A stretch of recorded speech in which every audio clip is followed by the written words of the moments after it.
Hi, welcome to Seize the Initiative. My name's Rupert, and today I'm going to be reviewing the Star Trek Attack Wing Ferengi faction pack.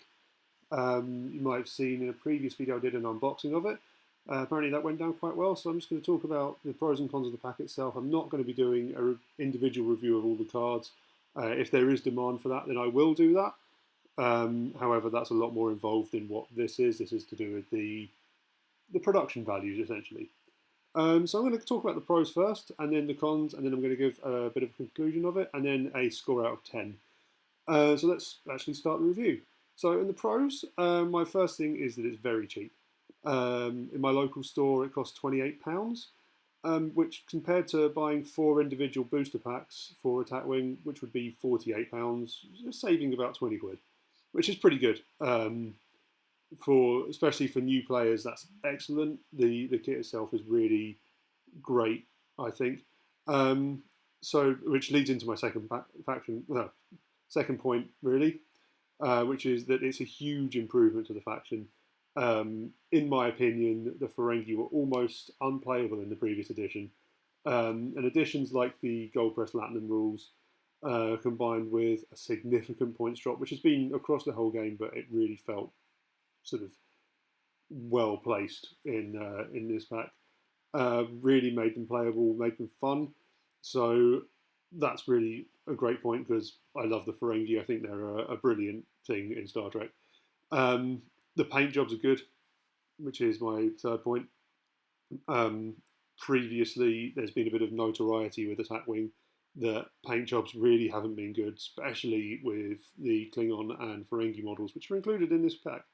However, they've recently changed it to a metallic look, um, which I was sort of against when it first happened, but now I'm actually really for it. I think they look great on the tabletop. They're pretty good display pieces. I'm keeping the pack itself on my shelf as it would be as you buy it, and I'm quite pleased with it like that. The packaging I sort of goes into the whole good paint jobs thing. I think the packaging for this is excellent. It seems a lot more professional than the older packaging that looked. Sorry, and considering how important good presentation is to marketing, I think that's a huge plus for it. And then my final sort of pro to this is that it's fun. I've only played one game with it so far, but everything seems like a lot of fun. There's a lot of deep cuts to Star Trek lore, so like the Bird of Prey being included in there as sort of a surplus ship that the Ferengi have bought. Not only does that add something to the Ferengi faction because they really needed an extra ship type and something that actually hits quite hard, and having the Burrell class Bird of Prey in there, it's great. It's really helpful. Um, but also, there's sort of cards in there that use almost every rule in the book, so you can really try things out with it. It's a great fleet for a starter player. Really useful pack for that. Going into the cons, I might be a bit more comprehensive with what I say with these, although they're not actually as important as I'm making out. It's not a starter set, so I was hopeful when I bought it that it would come with the rule book, the templates, the dice, and basically everything you need to play the game. And it doesn't come with that. You still need to buy a starter set with it. And I find that they've maybe missed a trick with that. I'd actually have happily paid sort of an extra £5 or so just to have the ability to buy a faction I want to play without having to buy the starter set with Federation and Klingon ships, and not have to worry about getting other bits and pieces off eBay, or other retailers, I guess. Um, However, that's not the biggest thing in the world for me, particularly because I already have all the stuff needed to play. Um, there are no tokens in it, and by that I mean there are things like Gold Press Platinum tokens and Captain things that you can put on your bases, but there are no battle stations tokens or target locks or evades. There's no time tokens or is it disabled tokens, and that does sort of play into the previous point of it not being a starter set. However, it does mean you do have to have other stuff to play the game, which is a shame that you can't actually just play what you buy straight out of the box. You do need other elements. And I mean, the third problem I have with it is there's no generic captains. I didn't think this would be a huge problem. However, buying this pack again and using it straight out of the box, that means you are constrained to use named captains, which means you are paying points for some which, depending on the way you play, might not actually be that useful. I like them all. I like having a bit of a higher captain skill, and I've never been a huge fan of fielding sort of skill 1 captains. However, I know a lot of people are. If you want to swarm ships, then it's kind of important. And it just means you have to go through buying Ferengi boosters to get them in.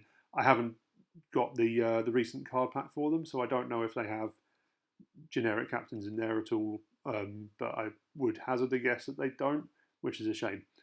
So I'm just going to go into my conclusion for this now. You might be able to tell I haven't done many reviews of stuff, so I'm sort of very new to this. So in conclusion, in my opinion, all the content in this set is excellent. The new rules presented here are good and fun for both players while not being overpowered. The new paint jobs on the models, as well as the improved packaging, present a much higher quality product while in comparison to I don't know why I said that, in comparison to other releases. However, to me it feels incomplete. I genuinely feel it would have massively benefited from including the relevant dice, rules and templates in order to play the game, as well as some tokens and generic captain cards. Despite the negatives, I truly feel this is a great set and it's well worth picking up. In my opinion, I'd give this set an 8 out of 10. Like I said, the negatives are worth talking about, but I don't think they really are a huge thing. As a long-time player of this game, I do have everything I need already, but it doesn't really present itself so well to new players, which is a bit of a miss, but only a bit. So that's it for this video. I hope you liked it. If you did, drop a like. If you really liked it and want to see more content, please feel free to subscribe, leave a comment. If you disagree, leave a comment again. I'm happy to debate it with you. I'm not going to get argumentative because that's not a thing I just try to do anymore. I don't like really losing my temper at people. So yeah, that's it, I guess. Thanks for listening if you're still here, and bye.